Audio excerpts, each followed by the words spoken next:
Hey friends, welcome to the Friday Drive. Tim again. I hope you guys enjoyed Tom last week on our Friday Drive. Hey, the topic we're going to talk about today is setting yourself up for 2024 and what that looks like. So I want to introduce you to a concept that I've used personally for years, and I think it's going to be really valuable to you guys too. It's called your word for the year.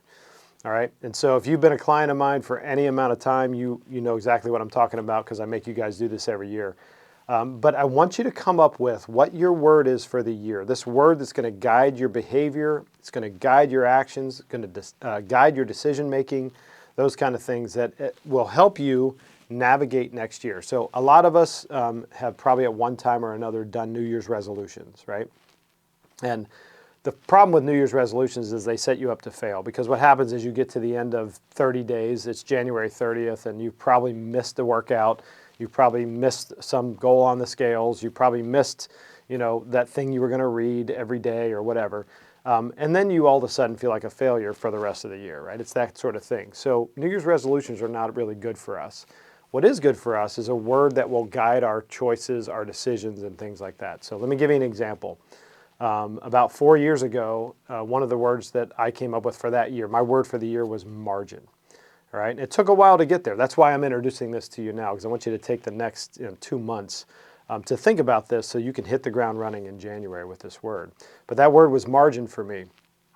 And the reason I chose margin is because, the definition of margin is kind of like the white space on the paper that's outside of the area that you write in. Well, I didn't have any margin. I was writing from end to end on the paper in a metaphor for my life, right? So there was no space. There was no room for creativity. There was no room for investment in relationship. There was no room for fun, right, and enjoying life. And so margin was my way of saying I will ruthlessly eliminate hurry, worry, and overscheduling from my life. So it was margin in my money. It was margin in my time. It was margin in my relationships, right, et cetera, et cetera. And it actually led to a lot of good behavior for the year. And one of those things was actually selling my company. I decided to sell the company because that was taking up a lot of that time. And I needed to create space and that cognitive bandwidth to be able to think about the future and what that was going to look like. So that was a powerful word for me. That was a powerful year because of the word. I want you to think about what your word is for 2024. And I want you to start putting that on paper. We're not going to hold you to that at any time soon, but we will revisit it in a Friday Drive between now and the end of the year, okay? So that's the concept. Start working on it. Give it some thought and see where it goes, all right? Secondly, as we always do, I want to tell you something about what's going on at Five Capitals, but also give you a third-party resource. We're actually going to do both in the same breath here because Five Capitals has just relaunched our podcast, okay? It's called Caffeinate. We had it before. And it kind of dwindled away. And as you guys know, I started here as the CEO in May, I believe, or June, anyway.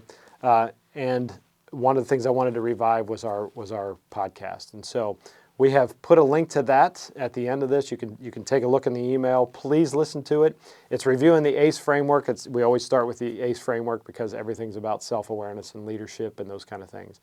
But have a listen, share it with people if you don't mind, subscribe to the podcast. This is going to give you a resource that you can start, sort of promoting out to your folks and the things that you're learning as a Five Capitals client. So appreciate you guys being here. Thank you for always supporting us at Five Capitals and being a part of our tribe. We love having you. And we'll see you next week on the Friday Drive.